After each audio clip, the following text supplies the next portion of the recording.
Assalamualaikum warahmatullahi wabarakatuh. Taufik Abdullah juga menyatakan bahwa IDAS ini bukan karya revisi dari Sejarah Nasional Indonesia (SNI) yang terbit pertama kali tahun 1975, kemudian edisi tahun 1984, dan edisi pemutakhiran 2010 gitu ya. Jadi rupa-rupanya pengakuan ini merupakan pernyataan malu-malu untuk menyatakan sebagai revisi. Karena kalau misalnya akan direvisi, maka sebenarnya bisa saja edisi pemutakhiran direvisi lagi.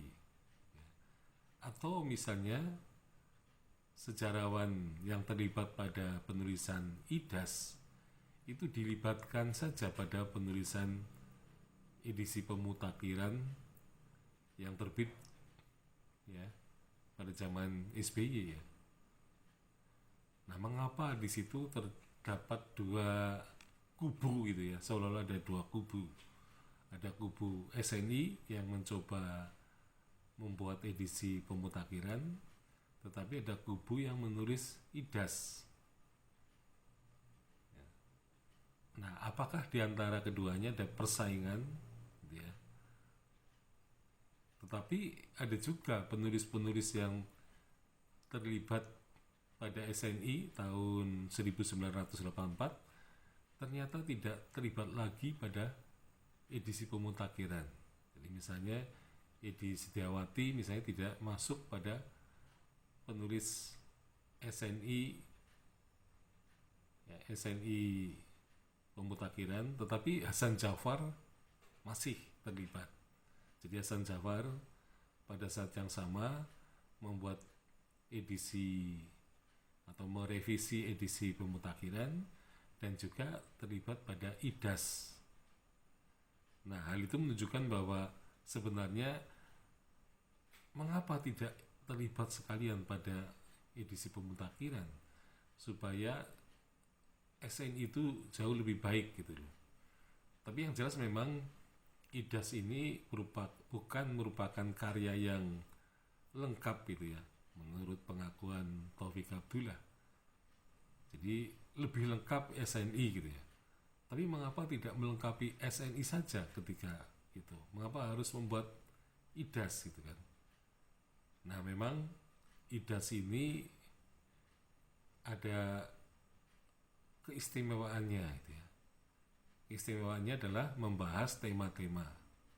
Jadi ada tema sastra, tema arsitektur, ya, tema budaya secara umum, ya, sastra, film dan sebagainya itu, yang merupakan tema-tema yang selama ini memang tidak pernah dibahas pada SNI. Nah, ini memang satu hal yang menggembirakan ya, karena sejarah nasional Indonesia yang cenderung mengarah kepada pendekatan politik ya, konvensional. Nah, IDAS ini memang mencoba untuk tidak konvensional, mencoba dengan penampilan yang berbeda, meskipun sejarah politiknya juga yang konvensional juga masih tetap ditulis ya. Tetapi memang tema-tema itu mestinya berbicara secara relevan pada masanya ya, sehingga tema-tema itu bukanlah suatu aktivitas sejarah yang terlepas dari konteks masanya. Jadi kalau berbicara situasi politik ya, kemungkinan besar ada dengan situasi atau kondisi yang berkaitan dengan peristiwa olahraga misalnya. Jadi misalnya krisis ekonomi, krisis pada masa demokrasi liberal misalnya, ternyata perekonomian zaman itu memang sulit gitu kan. Nah sehingga untuk kegiatan olahraga saja, misalnya untuk mengirim tim Thomas Cup tahun 1958, itu ternyata majalah Star Weekly itu membuka membuka kesempatan kepada masyarakat untuk memberikan sumbangan agar tim Piala Thomas Indonesia itu bisa berangkat ke Singapura karena tidak punya biaya gitu ya. Jadi saya kira perlu dijelaskan kondisi politik ya yang terjadi pada masa itu ada kaitannya dengan tema-tema seperti sastra, dengan film, dengan seni, ya, dengan arsitektur, dengan budaya secara keseluruhan.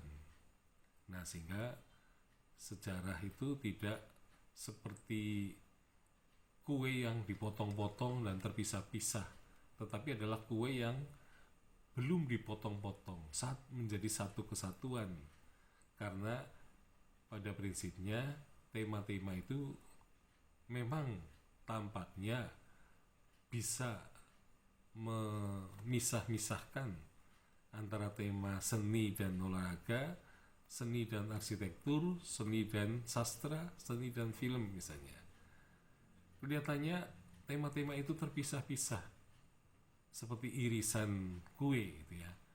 Padahal sebenarnya sejarah itu menjadi satu kesatuan yang saling ya menjelaskan di antara tema-tema itu. Jadi sebenarnya penulisan tema-tema itu kelemahannya juga hampir sama dengan ketika sejarawan melakukan periodisasi ya. Periodisasi itu kan seperti memisah-misahkan antara periode yang satu dan yang lain. Kalau tema-tema ini memisahkan antara satu tema dengan tema-tema yang lain gitu ya. Dan inilah sebenarnya salah satu kelemahan dari penulisan sejarah yang tematis meskipun harus kronologis. Sekian, Assalamualaikum warahmatullahi wabarakatuh.